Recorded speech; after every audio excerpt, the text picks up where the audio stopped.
क्या press information bureau BJP का media cell बन गया है? अगर किसी तरह का कोई असर नहीं होगा तो आपने बनाया क्यों है भाई? पता नहीं कैसे झूठ बोल जाते हैं देश के सामने। किसान संगठन स्पष्ट कह रहे हैं कि हमें संशोधन नहीं चाहिए। ये सब आपका और मेरा दिमाग डाइवर्ट करने के तरीके हैं।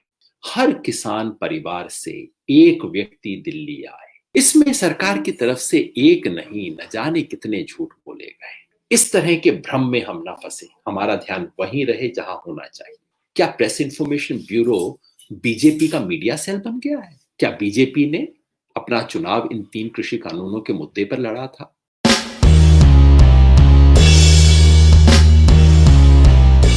नमस्कार, गुड इवनिंग।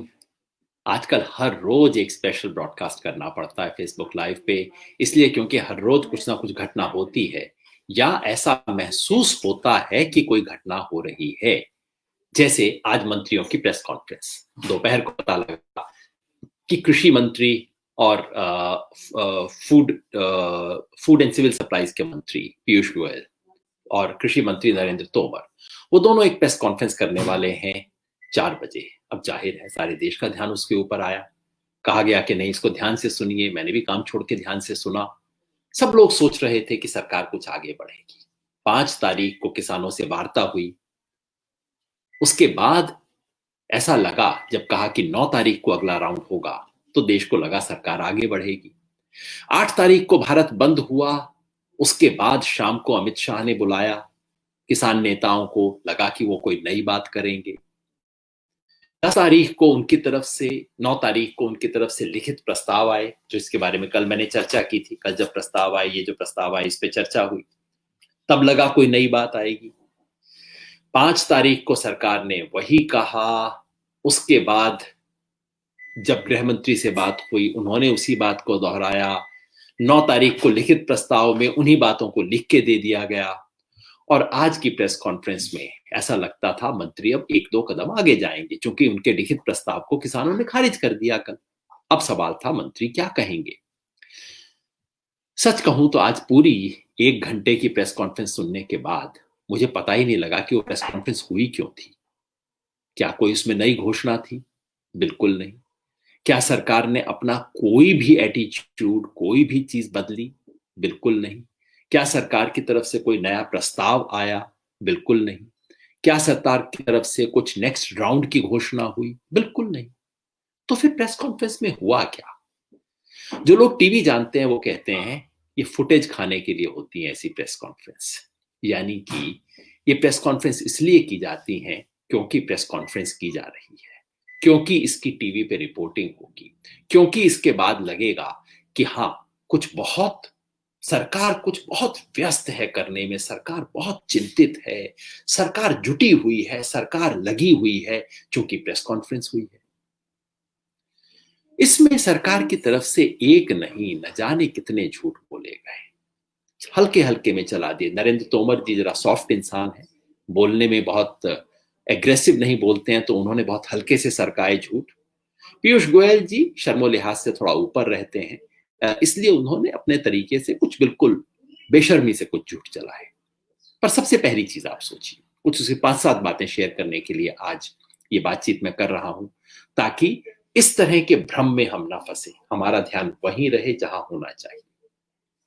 सरकार की तरफ से सबसे पहले क्या कहा गया, अब याद रखिए, पीआईबी की है press conference, press information bureau, जो कि भारत सरकार का एक विभाग है। भारत सरकार के मंत्री आके भारत सरकार की स्थिति को स्पष्ट कर रहे हैं। और प्रेस कॉन्फ्रेंस शुरू किस चीज से होती है? वो कहते हैं बीजेपी के राष्ट्रीय अध्यक्ष नड्डा जी बंगाल में गए और उनके साथ भारतीय जनता पार्टी, वहां की टीएमसी की सरकार ने ये किया वो किया, उनके सुरक्षा के इंतजाम नहीं थे, उन पे हमला हुआ। ये सब महत्वपूर्ण बात है। आप बीजेपी के मुख्यालय से प्रेस कॉन्फ्रेंस कीजिए, इस पे 2 घंटा बोलिए, आपकी बात सही है गलत है मैं उसमें बिल्कुल नहीं जाता, लेकिन प्रेस इंफॉर्मेशन ब्यूरो का इससे क्या मतलब? क्या प्रेस इंफॉर्मेशन ब्यूरो बीजेपी का मीडिया सेल बन गया है? इन चीजों को हम देखते ही नहीं आजकल देश में। सबको सामान्य, सब कुछ सामान्य लगने लगा है। हर संस्था महामहिम के गुणगान के लिए है, हर संस्था लीडर के गुणगान के लिए, हर संस्था पार्टी की है, कुछ ऐसा बन गया है। कोई शर्म नहीं, कोई कुछ नहीं, बिल्कुल खुल के बीजेपी के प्रचार के लिए उसका इस्तेमाल हुआ है। वो शुरू के 2-3 मिनट थे, उसको भूल जाइए। उसके बाद माननीय मंत्री जी ने क्या कहा? हमारे देश के कृषि मंत्री जी ने बहुत बड़ा खुलासा किया।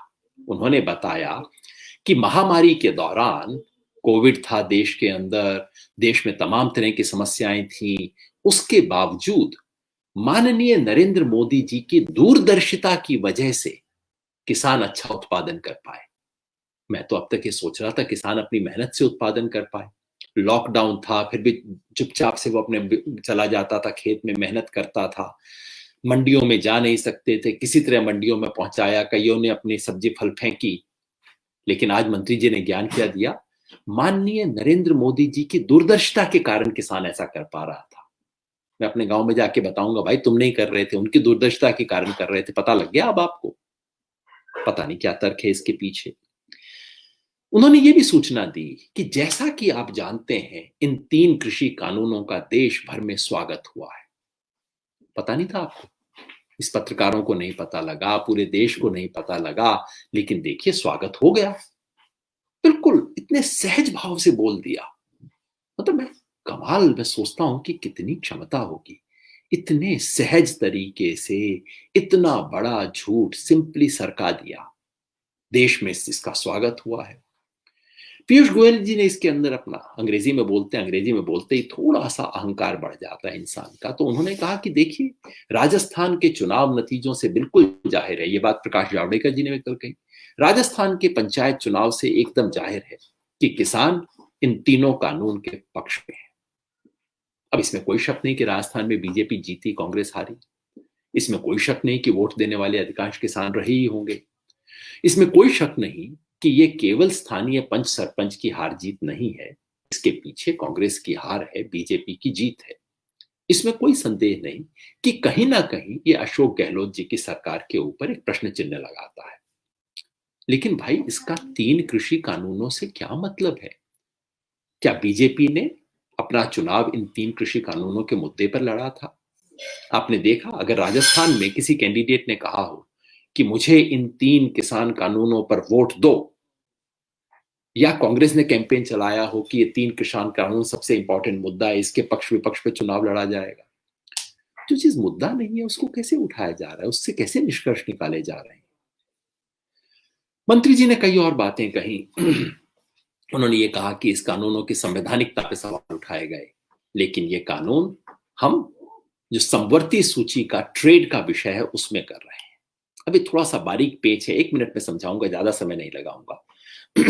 देश में संविधान के अंदर सूचियां बनी हुई है, लिस्ट है वो चीजें जो केवल केंद्र सरकार कर सकती है, दूसरी तरफ लिस्ट है जो केवल राज्य सरकार कर सकती है, समवर्ती सूची है जिसमें दोनों कर सकते हैं, लेकिन अगर डिफरेंस हो तो केंद्र सरकार की बात मानी जाएगी। अब जो राज्य की सूची है वो बिल्कुल क्लियरली कहती है एग्रीकल्चर, और उसके साथ में agriculture markets and fairs, marketing. जो केंद्र की सूची, समवर्ती सूची है, वो कहती है ट्रेड एंड कॉमर्स।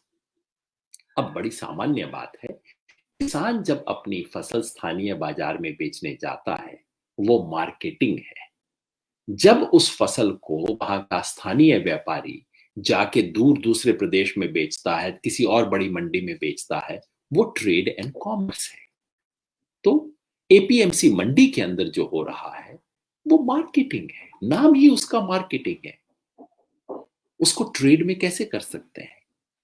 यानी कि ये, इसका मतलब ये है कि इन विषयों पर कानून बनाने का अधिकार केंद्र सरकार को कैसे आ गया?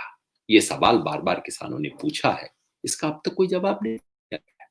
मगर मंत्री जी कह गए कि साहब हमने तो ट्रेड के अंदर किया है, अब करते रहिए इसके ऊपर बातचीत। मंत्री जी कुछ और बातें भी कह गए। पीयूष गोयल जी ये भी कह के गए कि इन कानूनों का एग्जिस्टिंग एपीएमसी पर कोई किसी तरह का असर नहीं होगा। अरे भाई, इस कानून के पक्ष में बोलने वाले कह रहे हैं कि इससे एपीएमसी पे ये असर होगा, एपीएमसी सुधर जाएगी, कंपटीशन होगा, एपीएमसी को बदलना पड़ेगा, उसको मजबूरी होगी। और मंत्री जी कह रहे हैं किसी तरह का कोई असर नहीं होगा। अगर किसी तरह का कोई असर नहीं होगा तो आपने बनाया क्यों है भाई? मतलब दोनों तरफ से झूठ बोलने का इरादा है। उन्होंने ये भी कहा कि मंडी में, देखिए पहले क्या कहा जा रहा था कि एपीएमसी और प्राइवेट मंडी के अंदर अनइक्वल कंपटीशन हो जाएगा। प्राइवेट मंडी में सेस और टैक्स नहीं लगेंगे, एपीएमसी में टैक्स लगेगा। तो आज पीयूष गोयल जी ने कहा कि अब हमने दोनों को बराबर कर दिया है, कल का प्रस्ताव हमने दे दिया है कि अब प्राइवेट मंडी पर भी टैक्स लगेगा। पता नहीं कैसे झूठ बोल जाते हैं देश के सामने। कम से कम नरेंद्र तोमर जी ने जो बोला उसमें ये झूठ नहीं था, लेकिन पीयूष गोयल एकदम, मतलब मैं समझता हूं एक खास तरह का अहंकार आपको इजाजत देता है कि आप बिल्कुल आंख खोल के झूठ पेलते जाओ। सरकार की तरफ से जो प्रस्ताव आया है, जो मैंने कल भी बताया था, सरकार ने ये नहीं कहा है अपने प्रस्ताव में, संशोधन में, कि प्राइवेट मंडी पर भी टैक्स और सेस लगेगा। सरकार ने कहा है अगर राज्य सरकार चाहे तो वो यह लगा सकती है और लगेगा। इसमें कानून में बहुत बड़ा फर्क होता है। ये छोटी छोटी चालाकियां हैं। इन्हें लगता है कि अब किसान प्रतिनिधियों को ये बातें समझ नहीं आएंगी, लेकिन वो जमाने बीत गए। किसानों को अब ये चीजें दिखती हैं, पता लगता है, वो बोलते हैं। अब किसान उस जमाने का किसान नहीं रहा। किसान का बच्चा अब थोड़ी बहुत अंग्रेजी भी पढ़ लेता है, समझता है इन बारीकियों को, कानून को, पेंच को। और किसान तय करके आया है कि सड़क की लड़ाई तो लड़ा है, जीता है, अब टेबल की, नेगोशिएशन की, कागज की लड़ाई भी नहीं हारेगा।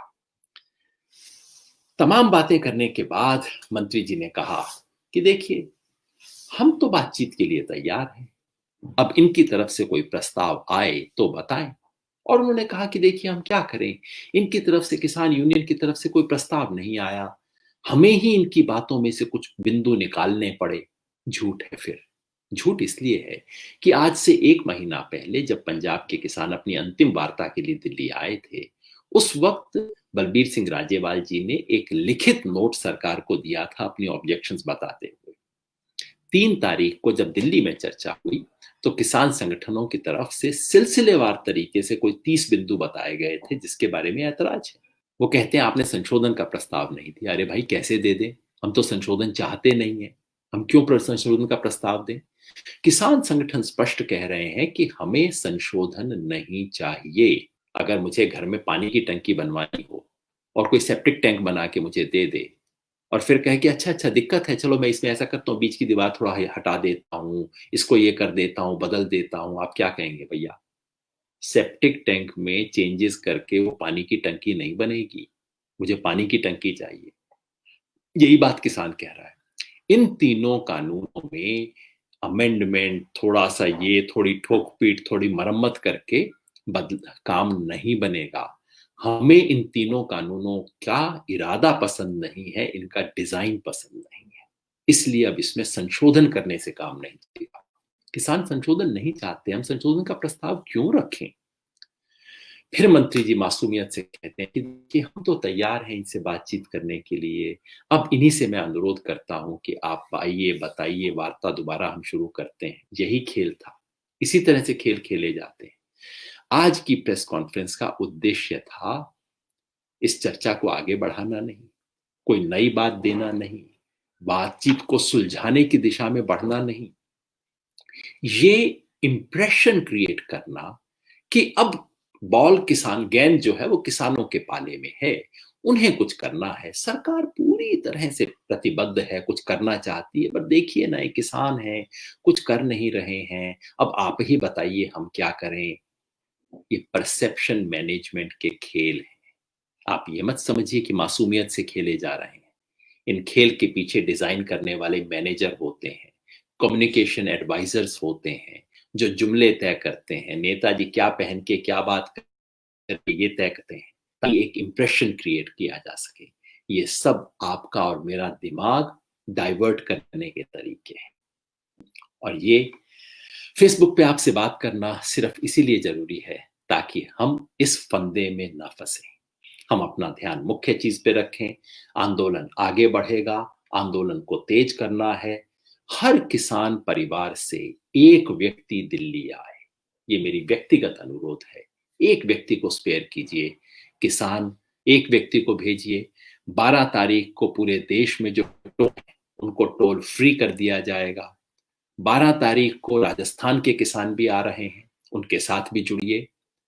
और 14 तारीख को देश भर के अंदर धरने लगाए जाएंगे और दिल्ली कूच का आयोजन होगा। इस आंदोलन को और मजबूत करने से ही अब हम अगली स्टेज पे पहुंचेंगे, प्रेस कॉन्फ्रेंस से नहीं। बहुत बहुत शुक्रिया, आपने बातचीत को सुना। इसको शेयर कीजिएगा। अगर ये बातचीत ठीक लगती है तो शेयर करना बेहद जरूरी है, क्योंकि हर किसान के पास, किसान परिवार के पास या किसान के हितैषी के पास हमारी बात जरूर पहुंचे। बहुत बहुत शुक्रिया।